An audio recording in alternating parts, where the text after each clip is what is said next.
Alright, so boom. I know a lot of people been struggling with their settings in Forza, and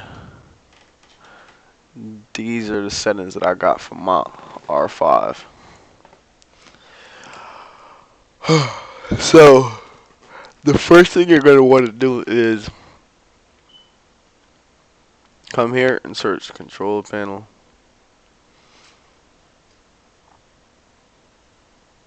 This one with the little light bulb.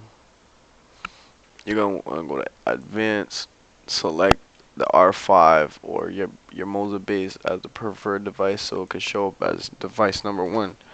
Then you're going to unplug all your peripherals, as in handbrake, shifter, and keep only your base. Your pedals, if they're plugged into your base, you could keep them plugged in. You're going to want to start up your game. Once you start up your game, you're going to come to the settings. Going to come to the settings, come to controls, change mapping. You're going to go to wheel, and then you're going to set everything to your wheel and your pedals if your pedals are connected to your base. If your pedals aren't connected to your base, you're gonna map your acceleration and braking and clutch to your wheel until you make sure you have force feedback in your wheel the first time you play. Once you save your settings and everything's mapped to your wheel, you're gonna check and make sure that you have force feedback in your wheel. Make sure you have force feedback in your wheel, and then you could go back to your settings, plug all your other peripherals up, and map your shifter, handbrake, and your pedals if you want to. That's pretty much it. Um, if you have Moza Pit House, I mean you have to have Moza Pit House honestly, but you're gonna go to your Moza Pit House. You're gonna go to settings. You're gonna go to experimental and make sure you're on 1.3.9 or above. At the time of this recording, 1.3.9 is the latest version, which is the only one that works for Forza with me. I would have my base Forza Horizon compatibility off. These are my base settings. I'll just read them out for you. I got my maximum steering angle at 720.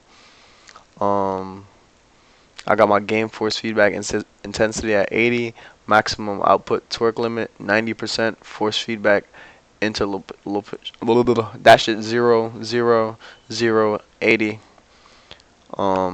two 200 250, but that's off the hands off protection. My natural dampening is 10, my natural friction 10, natural inertia 100%, wheel spring strength 10%, speed dependent dampening 15%, start point of speed dependent dampening 185 kilometers, game spring 100, game dampening 50, game inertia 50, game friction 50. My force feedback equalizer at 10 hertz we have 80%, at 15 hertz we got 50%, at 25 hertz we got 50%, at 40 hertz we got 90%, at 60%, at 60 hertz we got 90%, and at 100% we got 50%. At 100 hertz we got 50%. That's it for Moza Pit House, and then y'all could come here and shut up.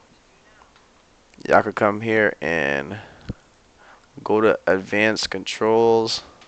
Honestly, all the top ones don't matter, but everything from vibration scale you could copy. My vibration scale, I'm gonna read from vibration scale down. Vibration scale 0.5, next one 0.8, next one 0.1, next one 0.1, 2.0 for the next one, 0.6 for the next one, 1.0 for the next one, 0.8 for the next one, 0.8 for the next one, 1.0 for steering sensitivity. You could save all that, and then you should have force feedback in your Moza, and let's see. And she should feel pretty good.